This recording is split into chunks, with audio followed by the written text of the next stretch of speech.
కాళేశ్వరంతోనే నీళ్లు కనుక మేము ఇచ్చి ఉండకపోతే గతంలో కేసీఆర్ కట్టిన కాళేశ్వరంతో ఉపయోగమే లేకపోతే ఎందుకు ఇవాళ ఈ పొలాలు ఎండుతున్నాయో చెప్పాలి.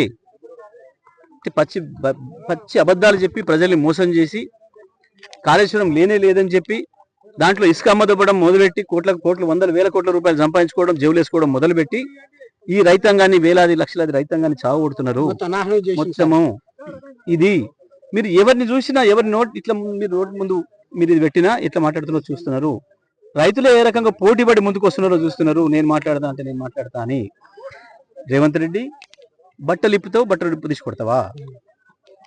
ఎందుకు నేను నిలదీస్తే రైతాంగం ఆ విషయాన్ని రిపోర్టర్ మిత్రులు వాళ్ళ మీడియాలో చూపిస్తే కొడతావా, జైలుకు పంపుతావా?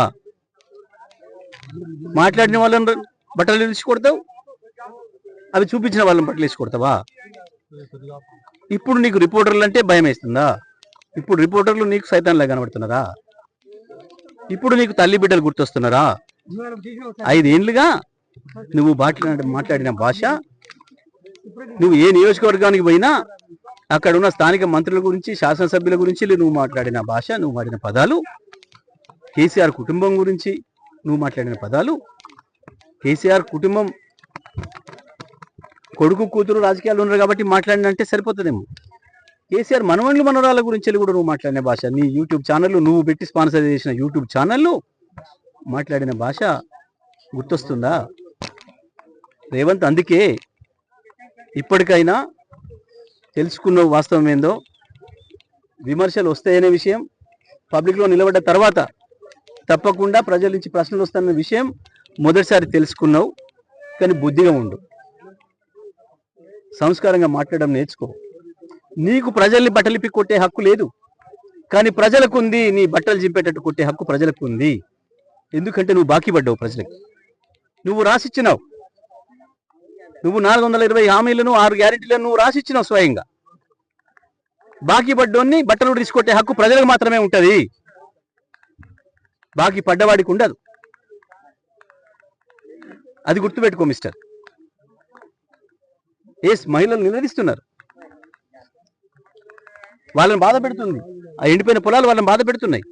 వాళ్ళ కళ్ళ ముందట ఉన్న నీళ్ళు పోతుంటే దేశానికి మొత్తం పాడు చేసింది సార్. పెట్టిన పెట్టుబడి ఎక్కడికి పోతుంది?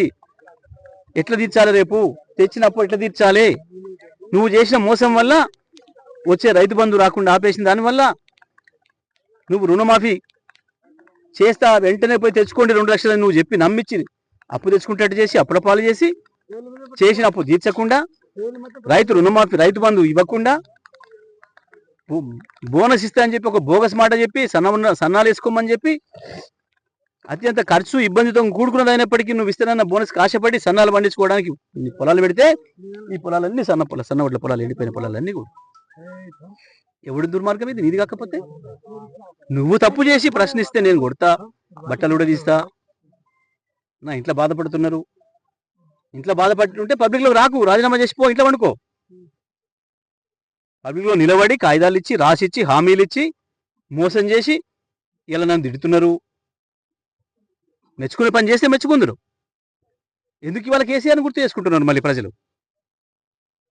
పొరపాటు చేసినాం, తప్పు చేసినాం, అన్ని ఇచ్చినా కేసీఆర్ని వదులుకున్నాం, వీడేది ఎక్కిస్తున్నాడని చెప్పి వీనికే పోయినాం, వీడు నట్టేట ముంచిండు అని చెప్పి ముత్తుకుంటున్నారు రైతులు.